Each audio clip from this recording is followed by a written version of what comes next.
Hello friends, आप लोग कैसे हैं? उम्मीद करते हैं आप लोग ठीक होंगे, आप लोग हेल्दी होंगे। फ्रेंड्स, इस वीडियो में बात करेंगे कि स्टोमेटा में जो गार्ड सेल्स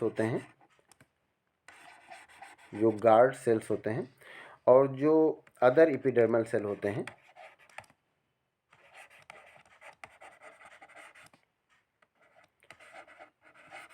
उनमें डिफरेंस क्या होता है, इसी बारे में हम इस वीडियो में बात करेंगे। एपिडर्मल सेल आप जानते हैं कि जो अपर लेयर होती है सेल की, वो एपिडर्मल सेल होती है। अब यहाँ पर हम अदर राइट कर देते हैं, जो अदर एपिडर्मल सेल होते हैं। अब ये जो एक लीफ है, अब इसमें जो अपर लेयर है उसमें जाहिर सी बात है सेल्स पाए जा रहे हैं, ये सब सेल्स हैं, एपिडर्मल सेल्स हैं। अब इन्हीं एपिडर्मल सेल में जो एपिडर्मल सेल ये पूरी ऊपर से जो लेयर पाई जा रही है, इन्हीं एपिडर्मल सेल में बीच बीच में स्टोमेटा पाए जा रहे हैं। ये स्टोमेटा है, आप जानते हैं इसका शेप, ये स्टोमेटा है, इसकी ओपनिंग है, यहाँ पर स्टोमेटा हो गया। और स्टोमेटा जो होते हैं वो सब्सिडी सेल्स से घिरे हुए होते हैं। इसके चारों तरफ ये जो सेल्स पाए जाते हैं सब्सिडरी सेल्स कहा जाता है, या एसेसरी सेल्स भी कहते हैं, सहायक सेल। ये जो सब्सिडरी सेल्स हैं या एसेसरी सेल्स हैं, ये भी जो एपिडर्मल सेल होता है उसका स्लाइटली मॉडिफिकेशन होता है, ये जो सब्सिडरी सेल्स हैं। और ये जो स्टोमेटा का जो गार्ड सेल है, ये इस गार्ड सेल में और ये जो दूसरे एपिडर्मल सेल्स पाए जा रहे हैं, इसमें डिफरेंस क्या है, इसी बारे में हम इस वीडियो में बात करेंगे। तो यहाँ पर हमने राइट किया गार्ड सेल्स और यहाँ पर हमने राइट किया अदर एपिडर्मल सेल्स। तो इन दोनों में डिफरेंस क्या होता है, इसी बारे में हम इस वीडियो में बात करेंगे। तो गार्ड सेल जो होते हैं, अभी आपने देखा उसके शेप में कि गार्ड सेल जो होते हैं वो बीन शेप्ड होते हैं, बीन शेप्ड, किडनी शेप्ड, जो भी आप कहें, तो बीन शेप्ड होते हैं, मतलब इस तरह से। ये एक इधर है, एक ऐसे है, ये गार्ड सेल्स हो गए। ये गार्ड सेल है, ये गार्ड सेल है, ये गार्ड सेल हो गए। तो ये बीन शेप्ड होते हैं, लेकिन किस में ये बीन शेप्ड होते हैं? डाइकॉट में। डाइकॉट्स जो होते हैं उनमें जो गार्ड सेल है वो बीन शेप्ड हुआ, और जो मोनोकॉट होते हैं उनमें डंबल शेप्ड होते हैं। तो एक यहाँ पर एक बात क्लियर हुई कि इनका शेप डिफ़र होता है अदर एपिडर्मल सेल से, जो कि गार्ड सेल्स होते हैं। गार्ड सेल या तो बीन शेप्ड होंगे या फिर डंबल शेप्ड होंगे। तो अब हम देखते हैं कि जो अदर एपिडर्मल सेल होते हैं उनमें क्या होता है। जो अदर एपिडर्मल सेल होते हैं वो न तो बीन शेप्ड होते हैं और ना ही डंबल शेप्ड होते हैं, वो यूजुअली आमतौर से तो बैरल शेप्ड होते हैं, वो बैरल शेप्ड होते हैं। तो एक डिफरेंस तो ये हो गया शेप में, अगर देखा जाए कि जो गार्ड सेल का शेप और जो अदर एपिडर्मल सेल का शेप, तो एक डिफरेंस तो ये हो गया। अब एक डिफरेंस ये हो गया कि जो यहाँ पर अदर एपिडर्मल सेल होते हैं इनमें क्लोरोप्लास्ट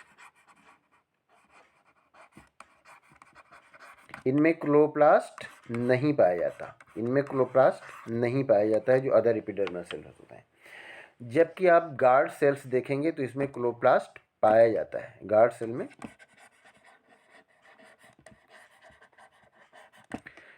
सेल में क्लोरोप्लास्ट ये पाया जाता है। यहाँ पर तो एब्सेंट है और यहाँ पर प्रेजेंट है। तो अदर एपिडर्मल सेल में जो क्लोरोप्लास्ट है वो नहीं पाया जाएगा, गार्ड सेल में क्लोरोप्लास्ट पाया जाता है। अब इसके बाद एक डिफरेंस और अगर हम देखें तो जो अदर एपिडर्मल सेल हैं इनका जो इनर और आउटर वॉल है वो यूनिफॉर्मली थिक होती है।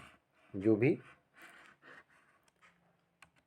आप किसी भी वॉल को लेंगे तो वो यूनिफॉर्मली थिक होगी, मतलब सबकी थिकनेस बराबर होगी।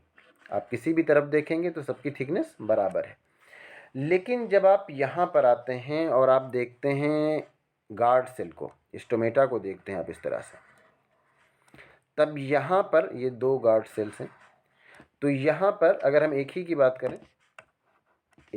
करें तो यहाँ पर जब ये होगा तो इसकी जो आउटर वॉल है ये आउटर वॉल तो थिन होगी, ये जो वॉल है ये थिक होगी।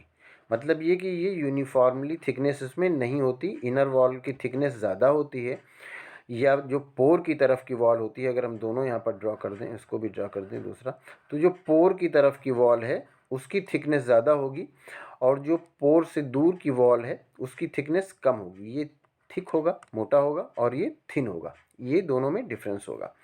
और इसमें इलास्टिसिटी होगी, इसमें इलास्टिसिटी नहीं होगी।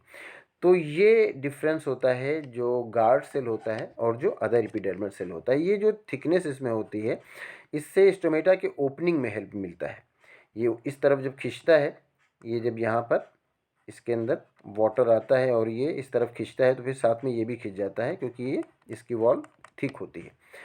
तो यहाँ पर बात हो रही है दोनों में डिफरेंस की। तो इनकी जो थिकनेस है वो यूनिफॉर्मली है, सब तरफ बराबर है। इनकी जो थिकनेस है वो सब तरफ बराबर नहीं है। जो पोर की तरफ की वॉल है वो ज़्यादा थिक है और उसकी थिकनेस ज़्यादा है, और जो पोर से दूर की वॉल है, आउटर वॉल है, उसकी थिकनेस कम है। तो ये सारे डिफरेंस होते हैं जो अदर एपिडर्मल सेल में और जो गार्ड सेल में, ये सारे डिफरेंस होते हैं। गार्ड सेल अगर आप इस तरह से स्टोमेटा, आप जानते हैं कि ये हमने गार्ड सेल ड्रॉ कर दिया, और इससे यहाँ पर सब्सिडियरी सेल्स लगे होते हैं।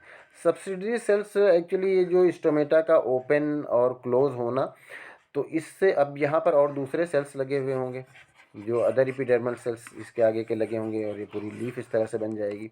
यहाँ पर और सारे सेल्स लगे होंगे, ये, और ये जो है ये सब्सिडी सेल है, ये सब्सिडी सेल है, ये सब्सिडी सेल है, ये सब्सिडी सेल है, ये गार्ड सेल है।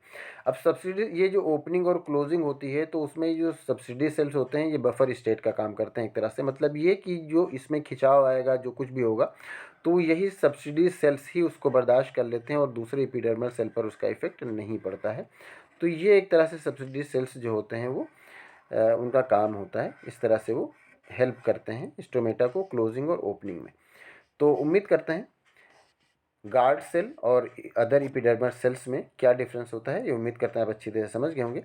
अगर आपको इसमें किसी तरह का कोई कन्फ्यूज़न है या कोई और क्वेश्चन है तो आप पूछ सकते हैं। Thank you.